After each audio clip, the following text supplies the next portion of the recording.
Hello, everyone, and welcome to this live episode of To the Moon, Allison, where we talk about the top and trending works in speculative fiction, science fiction, fantasy, and romance.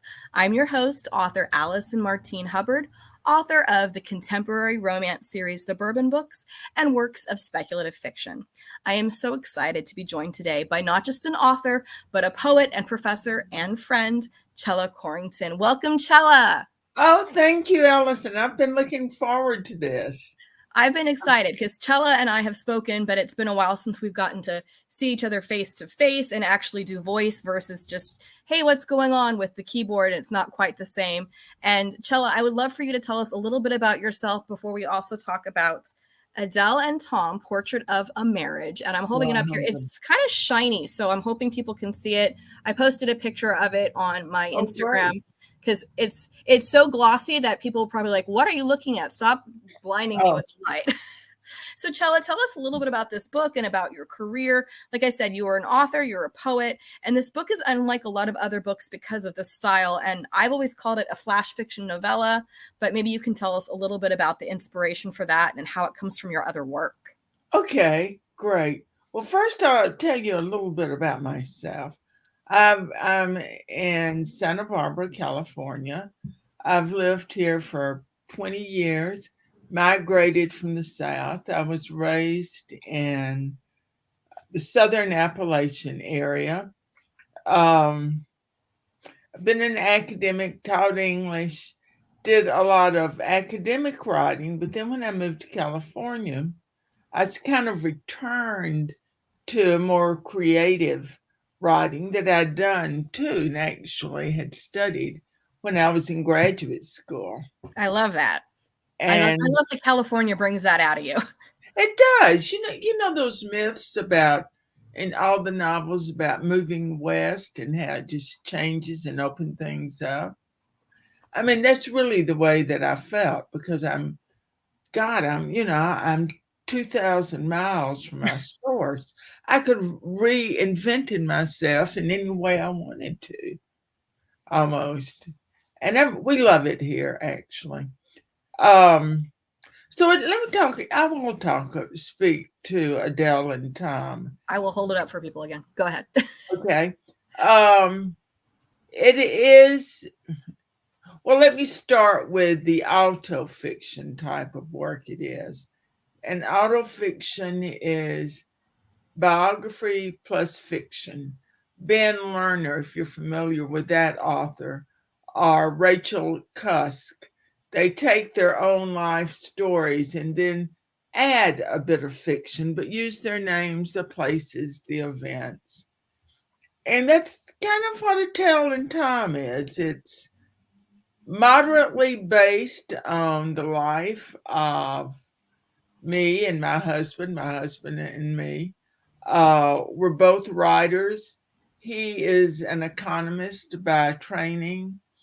I'm an English teacher by training, English professor. And I was kind of inspired to write this because it's about everyday life. There are no huge issues. There's no murder. Yeah, there's no murder. No one goes kidnapping. to war. It's just, getting up and meeting a new day and playing with your cat and looking for a dog. And of course, there's tension where the tension is between Tom and Adele. Adele doesn't have the confidence as a writer that Tom does. But at the same time, she introduced Tom to writing. So there's just that kind of conflict and a bit of tension there. Well, and I love your dedication because it says dedicated to my husband, Ted, who's a lot nicer than Tom. And Right. having read this, I mean, I wouldn't say that Ted is necessarily based on Tom or that Tom is a villain per se, because he's not. It's not so black and white because that's how humans really are. And I think when you have that auto fiction aspect, you're kind of challenged to take a real person and fictionalize them without losing that essence. So I'm assuming Ted's read this, yes? So, non-answer. are influenced by Virginia Woolf, and she had written a piece in On Fiction in which she said that our everyday lives are the stuff of fiction. Of course, with Mrs. Dalloway, that's exactly what's going on, except you do have a suicide and you do have death and that, but still, it's the stuff of everyday life. So I thought, I want to write something based loosely on my life and Ted's life. Largely Adele's story. I mean, it's a whole, the issues that Adele raises about finding herself. How does she deal with being a female? How does she deal with being a woman who was never able to have children and wanted children? How does she handle the issue of writing and this kind of growing diffidence about writing? Um, and one way, yes, it's flash fiction. A lot of flash fiction today is kind of quirky. That's kind of the trend. And mine is pretty traditionally realistic. But it, oh, I don't know. It's like another way of imagining is like vignettes, a Exactly. series of vignettes. It's a series of vignettes, and it's very poetic. So you were saying earlier, some of the flash fiction we've seen has been more quirky or relies on a twist or some kind of conceit to make it worth this shorter thing, versus here it's more of like these vignettes that you read in series, and they each stand alone, but they add up to this narrative that you wouldn't get if you just read any single one. But together they're this tapestry, rather than a traditional novel where you have just here's your narrative, and you start at the beginning and you end with the end. And here you kind of more float through it, I would say, with Right, getting different samples at different times and different struggles. From, you mentioned the inability to have children, there's also illness on both parts, I believe, right, and right. how that influences, especially as a couple trying to stand by each other while also dealing with physical struggles. I don't know how much of that was internalized and how much of that was fictionalized for you. I know personally, I feel like I've been sick since last fall, so I'm like, that part I really resonate with right now. You can hear it in my voice as I drink more tea. Gosh, I love to hear you talk about my work, Allison. I think you can articulate it better than I can. But I think that's true. Often the observer can see what maybe the writer's too close to see. Well, and also for you, I wonder how much of it, when you're writing and then you're fictionalizing these characters that are loosely based on you and your husband, that line blurs. Like, well, that occurred, didn't it? Well, that was my perspective. And then you have both your perspective, the truth, and then this fictionalized version.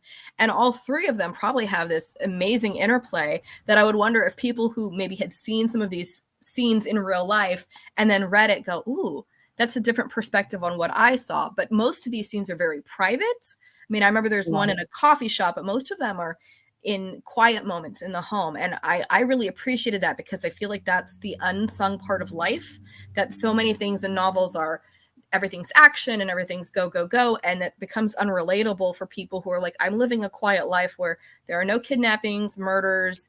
No one's going, like you said, no one's going off to war. It is not the end of the world. I mean, sometimes it is the pandemic, but this is Right. more quiet most of the time, in terms of those moments where you're really soaking in what your everyday life is like. Why did you choose to go that way instead of going with a bigger, flashier glimpse of your life? Because I'm sure you've had bigger, flashier moments in your life. You've lived a life where you're a professor and you're doing all these things. Why did you focus on the quiet? Well, really, truthfully, I think that I was triggered by Virginia Woolf, and I think it became then a challenge for me. How can I take the quiet? How can I take the private and make it readable and appealing and relatable? I think the feedback that I have gotten from readers is that it is relatable. Absolutely. It's that part that they can really connect with. And the novel I'm working on now, again, heavily influenced by Wolf, but more by Ian McKeon that did Saturday, um, is a quiet, compressed kind of narrative. It takes place largely over a weekend, and it's and this is not really giving this well, it's not really giving the story We can away. do some spoilers. It's your story. If you want to spoil some, that's fair. It takes place when the protagonist, the moment it's first person, and Janet Howell is telling the story, and it takes place when her ex-husband, lifetime lover, she started dating him at 15, when he dies. So it's the weekend, or a week, but it's largely focused on the weekend of his funeral, his visiting hours, his funeral, and the wake, and what happens thereafter. But Well, again, it's a pretty quiet story. It's death, and actually, I love how you say it's death, but it's quiet. And I personally, I love a compressed narrative, because a lot of times you really have to be in each scene that way, rather than sometimes when you have a more, I don't want to say epic scope, that you don't get those scenes. But I think sometimes when you do have this focus, this slice of time, when the emotions are just so raw and intense, you get those really meaningful scenes that gives you the glimpse of the larger life without having to be dragged through the whole thing. You get kind of like a tasting menu almost. And they're just something that I really like, but it's a much more traditional narrative, and it does have arcs, and it does, have conflict, action, resolution in a way that Adele and Tom, I like to think of it, but of course we always like to put ourselves in the best light, don't we? But John Gardner, who wrote The Art of Fiction, that he has a section in there where he talks about pointillism in terms of literary pointillism. It's just like in art. If you stand back and if you stand up close, you see all these little points, like Sunday in the Park. Exactly. But the further back you get, you begin to get the image of the painting. Yeah. And I like to think of Adele and Tom like that. You're in each moment, are selecting moments, of course, of their lives. But then when you finish and think about it as a whole, there is an arc. There is a kind of undercurrent Exactly. of connective tissue. Well, and it's beautiful because, like I said earlier, because it doesn't rely on the conceit of like a little twist in each one. These aren't gotcha stories. These are these beautiful. Right. They read very poetically, and if you had them written out like poetry, people would probably just say, "Oh, it's a book of poems." But usually, a book of poems doesn't add up to a narrative. I mean, sometimes they do. It depends on the collection. But I was just turning the pages and just showing myself, or I don't know if I can show it to the camera very clearly. But you have a chapter that's literally only like two paragraphs long, and each one is just its own little section, and the next one may not relate to that one because they aren't ordered in a chronological way. Was there any specific way when you wrote these that you decided to order them, or was it just this is the order they came in, so I'm going to present it as it was, kind of stream of consciousness? Or was that something that you sat down and edited to have the most, I don't want to say cohesive impact, or just the most narrative impact? What was the choice like that about? Well, the process was that I took all of the pages and spread them out on the floor. I love it. And but the first step before that, I went through each one, and at the top, I would sort of put down 2 or 3 subjects that I thought that it dealt with. And then I spread it out on the floor and used those subject lines as kind of motivation for putting them together. So I got my order, and then my best editor in whatever I write is Ted, Tom, Ted. Tom, So, whatever his name is. and I gave him, and I always do this, I said, what do you think about this order? And he made some very strong editorial suggestions about shifting the order.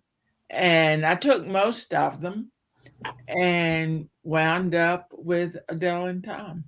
Well, I thought it flowed beautifully. And I just know my own experience. I've never written flash fiction and published it. Most of my flash fiction does not work out so well, and it usually has relied on those conceits. But I've done that before as part of writing exercises and strengthening my writing overall.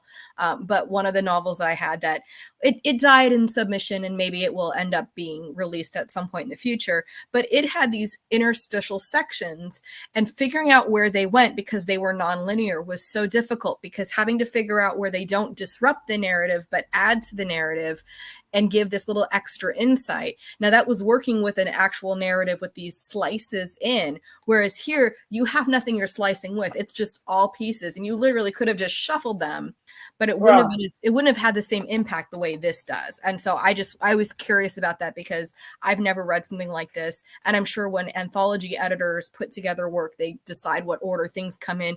Probably whichever authors have the biggest names, they put those near the end, so you've got to read to get to them. But when it's all one, it's got to be thematic, and you've got to look at these things from the reader's point of view. But it's interesting in figuring out how did you do it. And I love that you just had Ted/Tom be the one to do it. And you're like, oh, listen to some of it, especially because, as you mentioned earlier, the fact that you're both writers and the fact that there is that tension there, and him coming from an economy background, I can't imagine economy and English lit probably not writing about the same things most of the time. Well, an interesting thing, and I never took an economics course in college. I took one in high school because it was required.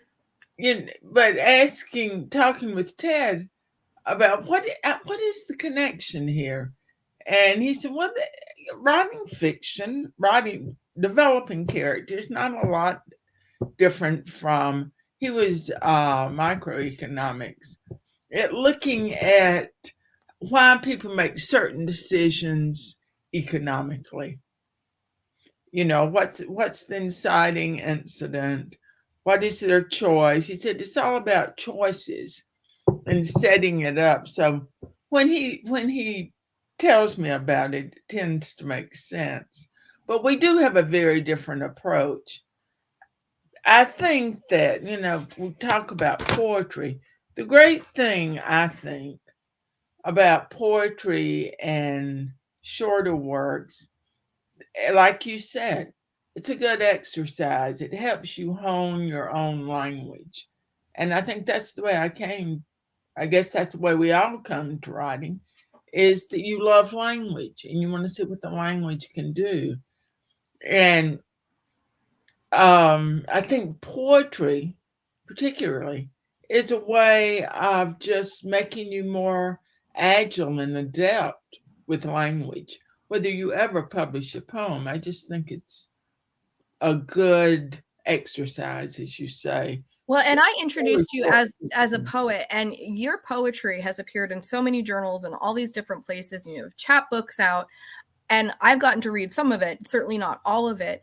But you come from all these different backgrounds, including your own background, but also you've woven in Greek mythology. I love how you can just incorporate these different things. And I loved reading the very feminist take on a lot of these. So how did you incorporate a lot of the Greek mythology and the feminist ideas into your poetry? Where's the inspiration for that? Oh, gosh. Well, I've always liked myth. And maybe about 4 or 5 summers ago, I thought, I'm going to write a poem a day. This was in August. Oh, I love it. But I thought, I want an overarching theme, because so much of my poetry, I think it's my eclectic taste. And one reason I like to write poetry and nonfiction and fiction. I'm not someone that just totally hones in on a topic. So, or stand with the genre. I like the movement, the challenge. But one August, I thought I need a theme. And I thought, all right, I think I'll try to reclaim some of the damaged Greek mythic goddesses and part goddesses. And so I just reread the myths and then tried to imagine how they would see it, what they would say given a voice, how they would interpret this, rather than how it was interpreted for them. I love that. I also love that you came in it with a limited time period, which would keep you focused, this specific thing of doing one a day in August, and then also this theme rather than just what am I going to write each day and just stare at either. Do you usually write yours longhand first? Yeah. Let's say, But so it stare at a varies. notebook. It sort of varies. Often I'll write it, part of it in longhand, but part of it I'll write on the iPad in the bed. Mhm. I find the best time, particularly for poetry, is when I wake up in the morning, I get a glass of water, a cup of coffee, and my iPad and stay in bed and just I love it. write for an hour. But I don't do that every day, but I'll have a practice and say, okay, I'm going to do this for the month of August. And then I move from there to developing, editing, and I'm constantly editing. I'll edit poems I wrote 15 years ago. I just Do you think, really? Why do you revisit something from 15 years ago to edit it again? how do I what? Why do you revisit something from 15 years ago to edit it again? I just love playing with the language. I just look at it and think I could have said that in a more suggestive way and a more adept way. And I liked the idea, and I think I can polish this idea. You I know, love that. at some point, but it's after I finish my novel and get it on the road. You're like, I one want, thing at a time. I want to put together a full book of poetry, but as I say, I don't know how I'm going to organize it because I have. Have Ted do it. That's a good point. Just put him on the floor and let Ted do it. I love that. Well, I love that. And Jennifer Ann Gordon says, so you have something else that she's requesting you do. She says, I would love to hear Adele and Tom, and I know Jen has read this as well, as an audiobook with Chella reading it. So now you've got another plan on your thing, because I think your voice, I don't just mean your accent, because you're from Santa Barbara for the last how many years, but you still do not sound like you're from Santa Barbara. No, I don't. You know, thankfully you do not sound like a California girl like this one here. But I love the voice and the fact that you're talking about the language, because I know people talk about different things like pantsers or plotters, fiction or nonfiction, these different kind of false dichotomies we put ourselves into as authors. And Right. I honestly feel like one of the biggest ones that people don't talk about is people who are story driven and people who are language driven. And the reason I say that is there are books I've read that they are very crisp and they're easy to read, but there's nothing that makes you want to hang on a sentence and just revisit it. When you get done with the story, it's amazing. It may have hit you in the heart and you love it, but the language itself isn't something you want to sit and savor.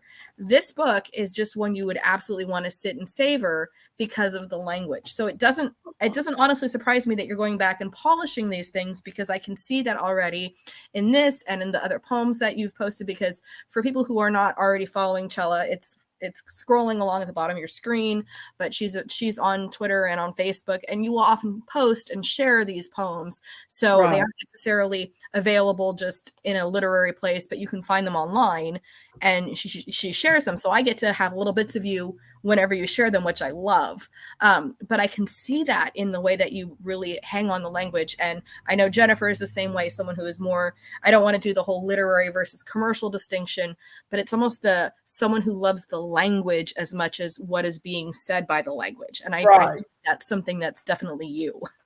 You know, and you have to be careful. And you and Jennifer just are fabulous novelists and are so much more experienced than I in that area. But when you're really kind of honed in on the language, you have to be careful to keep the balance and not, if you want to have a novel that people read. Exactly. And not have the language take too much superiority. You need a balance between the language and the narrative.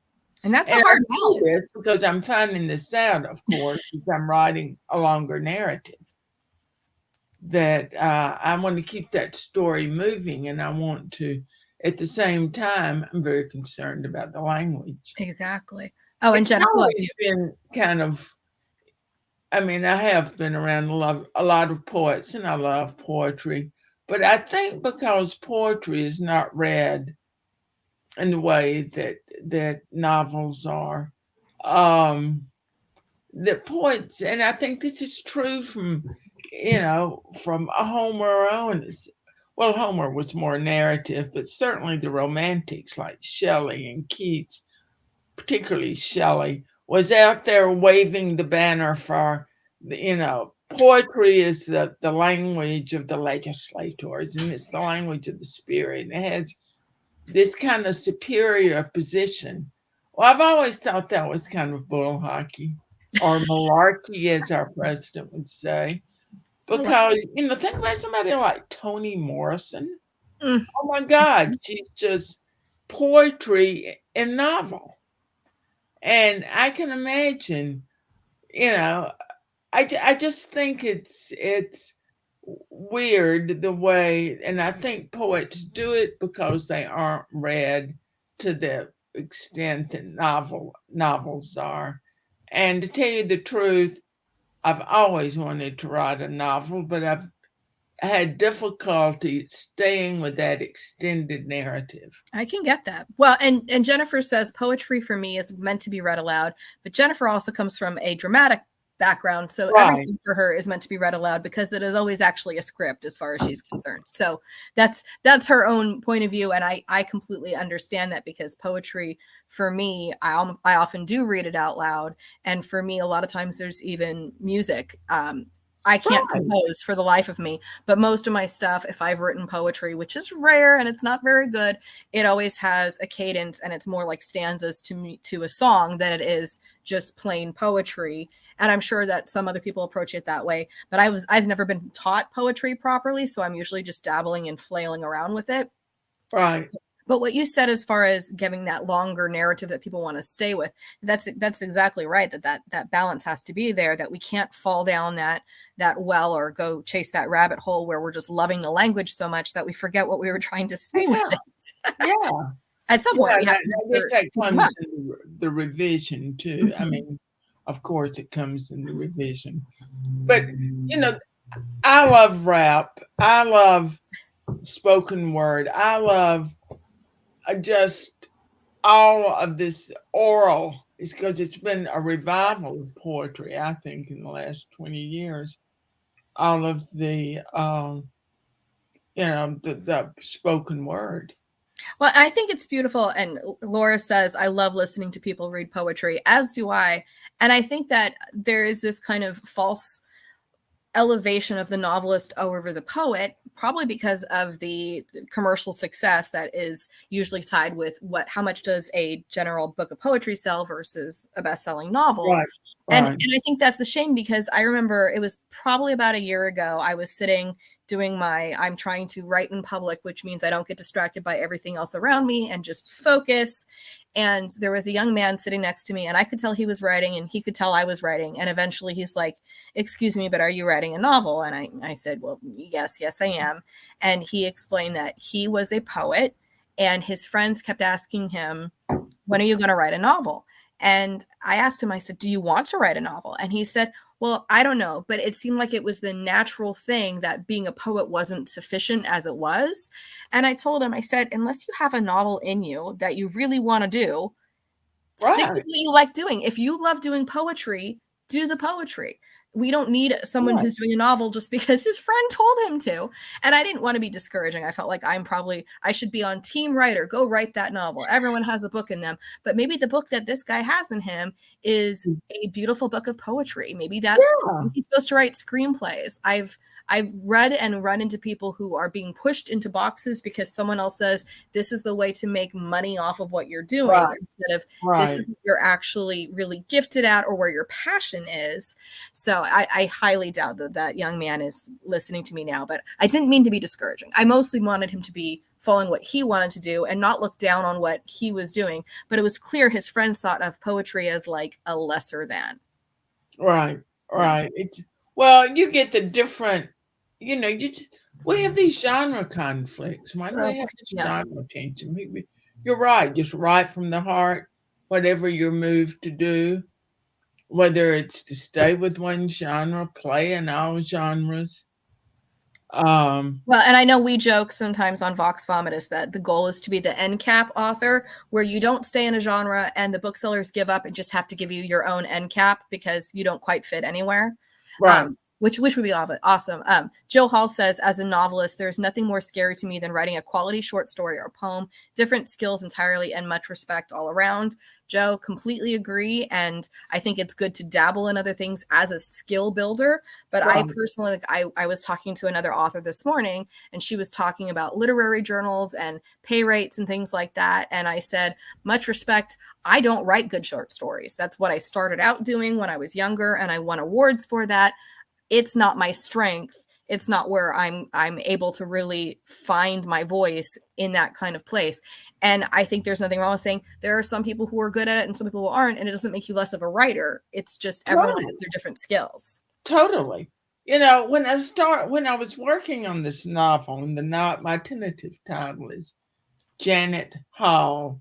I figure Anna Karenina, Olive Schreiber, what was that? Olive Kittredge, any number of novels with one name works. But anyway, I was telling the story in third person with flashback. And I was trying to incorporate a strong, independent narrator. I just kept struggling with this, and I thought, this is not my style. This is not my voice.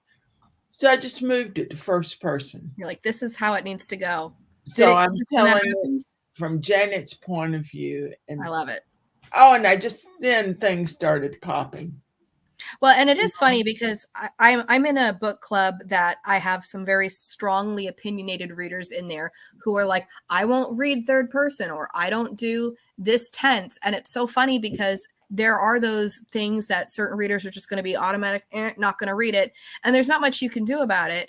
But I know that for me, when I sit down and start writing, the voice almost naturally comes, and trying to change the tense or the POV is really difficult because it's just, that's how the story is coming out. So I totally applaud that you're like, no, it needs to be first person, that you recognize that story needed to come that way, that story needed to be Janet's story, not third person limited, or I won't even get into second person, which is lovely for choose your own adventure, but otherwise makes me go cross.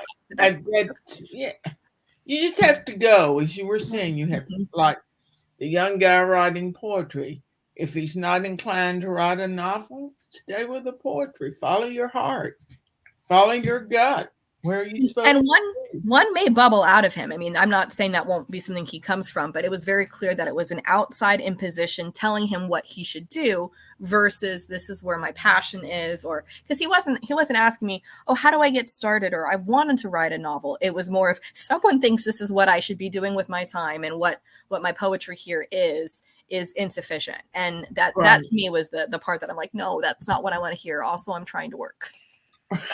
which is fine. When I write in public, I expect to be bothered by people, and that's fine. And when I go out and I am writing with my friends, we are like, yes, we are here to keep each other accountable.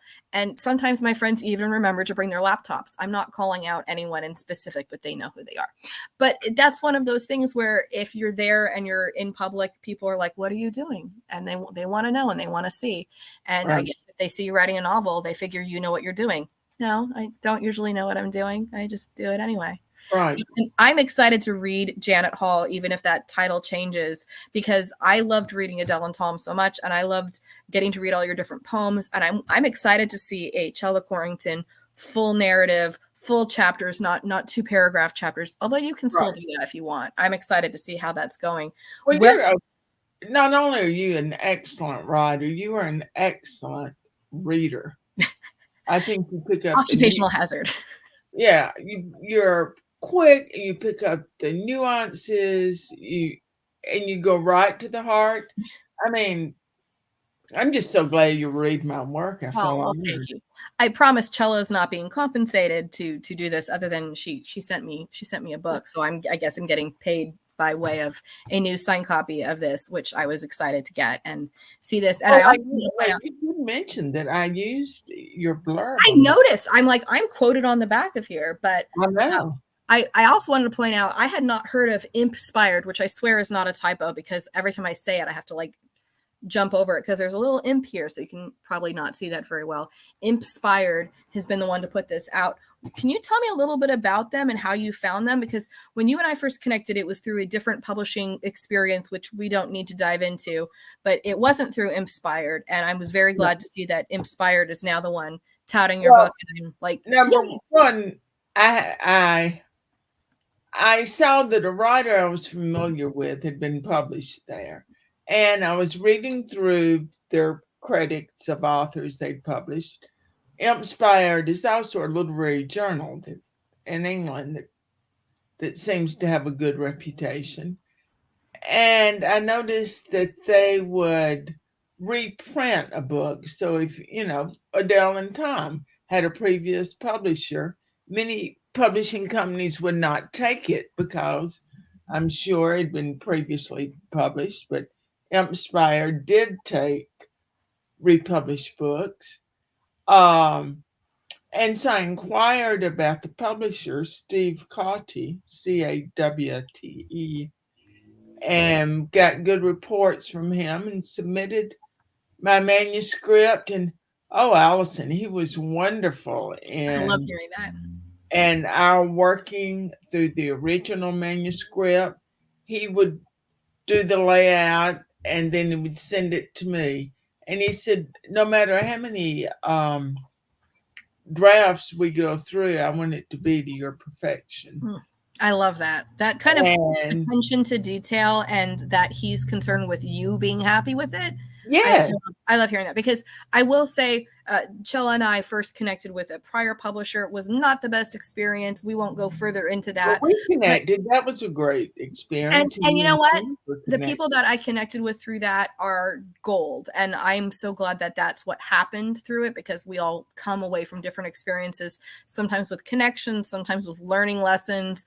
But I'm really glad that this book has new legs, because I know that it wasn't getting the kind of attention or even just support that that this book deserved and that you would have wanted for any book. Right. So I'm really glad to see this, not just the beautiful new cover, because I liked the old cover, but this one is it just kind of captures it with the hands intertwined in the fairy lights. I almost tried to do a picture with that, but I was like, I will get caught in my fairy lights if I do that. I should not mess with, I'm not good with electric stuff. I will break things.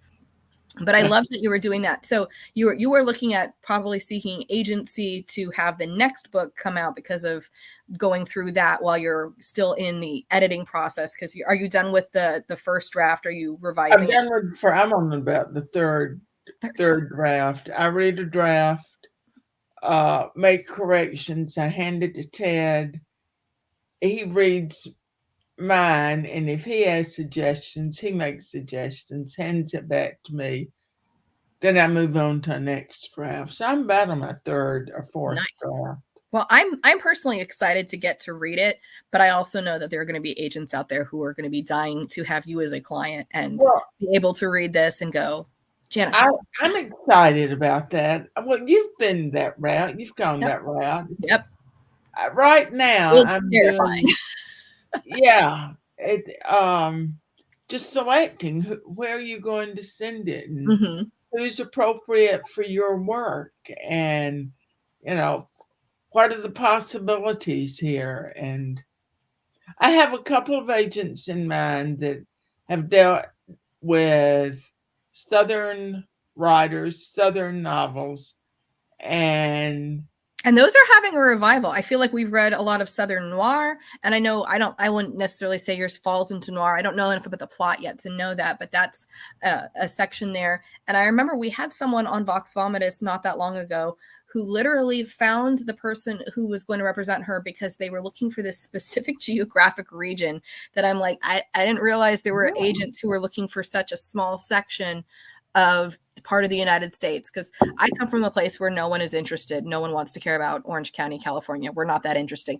We don't have the culture. We have Disneyland. We're not exciting. But there are people out there who it's like that part is what they want to tap into. So finding that like love connection is a thing. You could write a political book now about Disney World and how some creepy, crazy nut, whom I will not mention by name, is trying to undermine Disney World. Get on with that. Well, that's Florida. I don't know enough about Florida. I stay far away from there because they have alligators there, and alligators terrify me. They're cool, but they terrify me. I'll stay over here in the other Orange County, the California one, where they have like teen dramas that were on 15, 20 years ago. The OC.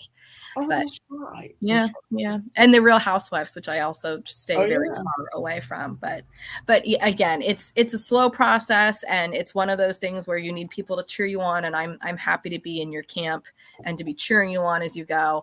I mean, I wish that I would have had an English professor like you when I was in college.